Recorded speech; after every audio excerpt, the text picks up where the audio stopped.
The truck driver involved in a crash that killed 5 people on I-25 last month was operating that truck illegally. Colorado State Patrol says he was driving with a canceled commercial driver's license. 9 News reporter Mark Salinger has learned this isn't the trucking company's first fatal crash. The truck was traveling 75 miles an hour north up I-25 in Weld County when traffic stopped ahead of it. It slammed into a car that was traveling just 5 miles an hour in heavy traffic, killing all 5 people inside. The driver shouldn't have been at the wheel. 9 News has learned the 26-year-old man was driving with a canceled commercial driver's license. A federal report written after the crash shows the driver also didn't have a valid medical certificate, a requirement to operate a truck.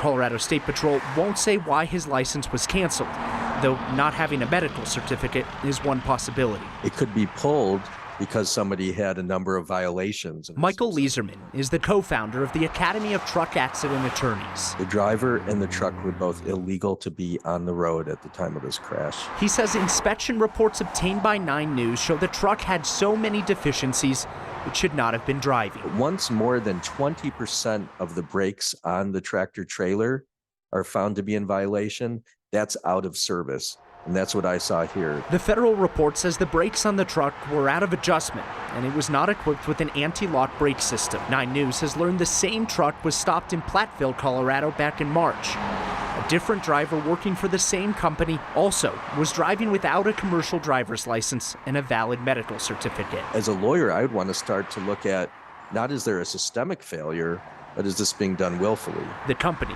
Caminantes Trucking, based in Long Beach, California, has more than 90 trucks in its fleet. Federal documents show another one of its trucks was involved in a fatal crash in California in April of last year.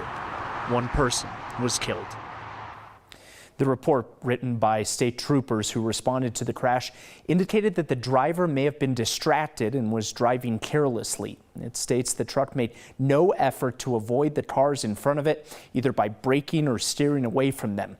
We're choosing not to identify the driver because he is not currently facing charges in relation to the crash. Alex? Mark, the more we hear about this one, it seems like the worse it gets. Any idea when charges could be filed? Yeah, we don't know if charges will be filed, or if so, when they will be filed. I reached out to the Weld County District Attorney's Office today. They said that they're still waiting for more information from Colorado State Patrol before they begin their process. Okay, I'm sure we'll have much more on this one. Thank you.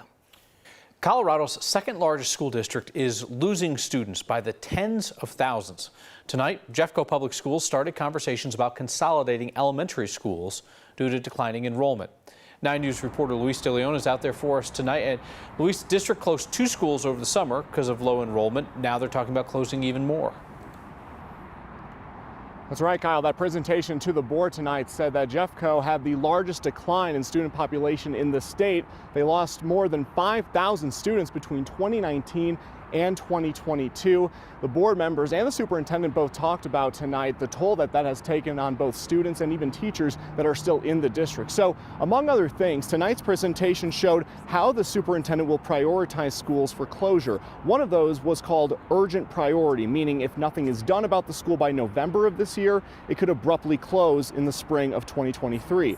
The other is high priority runway partnerships. That means if it's not consolidated, it risks closing down in 1 to 2 years. Some board members actually questioned why they would have the community feedback after the superintendent recommends potential closure. Some worried that they would be moving this process too fast. Superintendent Dorland said that the situation is to a point where they've run out of time and have to move fast. And I believe that the right approach for now, especially for our urgent priority schools, is to just be clear and follow it with kindness and support. So here's the timeline they presented tonight. August 25th, that's when the superintendent will recommend the schools for consolidation. Then feedback from the community happens in September and October. Final public hearings happen in late October, and the board will give a final vote on which schools to close on November 10th. Still no word as to which schools are even in the discussion right now for being closed or consolidated. But Kyle, we saw tonight in that presentation that most of the schools that saw the largest of the decline in student enrollment really lie on the eastern portions of district lines, Arvada and Stanley Lake, to name a few, for example. So not likely to be a surprise to those parents, Luis, who hopefully at least will get a solid outline of when they can expect answers, even if they don't get the answer they like. Right, and the word used tonight by board members was the word authentic. They were hoping for a truly authentic conversation to talk about the support for those students and teachers moving forward. All right, Luis De Leon, Jeffco for us. Thank you, Luis. Our usual summer storm season finally picked up today. CDOT cameras spotted a land spout along I-70 near the Kansas state line near Stratton and Burlington this afternoon. In the metro area, we saw a heavy burst of rain and hail.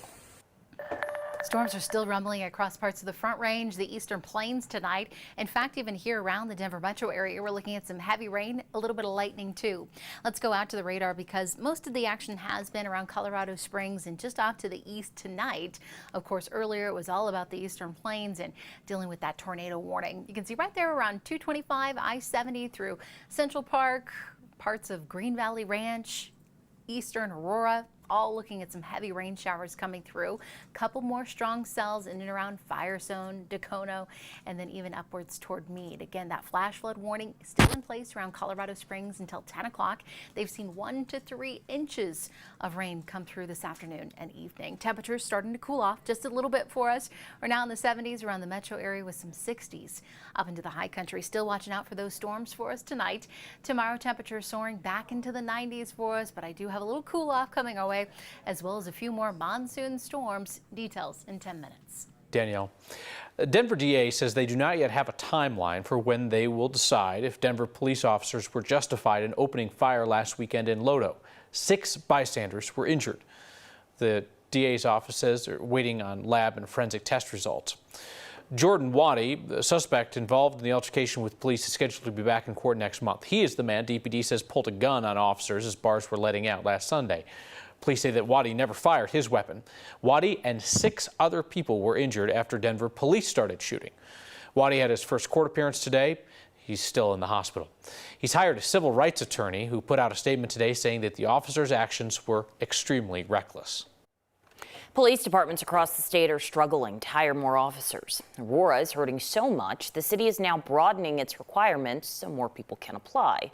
9 News reporter Kelly Rinke takes a look at the change as the department tries to fill dozens of positions. We need to make every effort to try to find ways to improve the staffing, improve hiring, and improve recruiting. The Aurora Police Department is getting creative to fix a problem it's been facing for 2 years.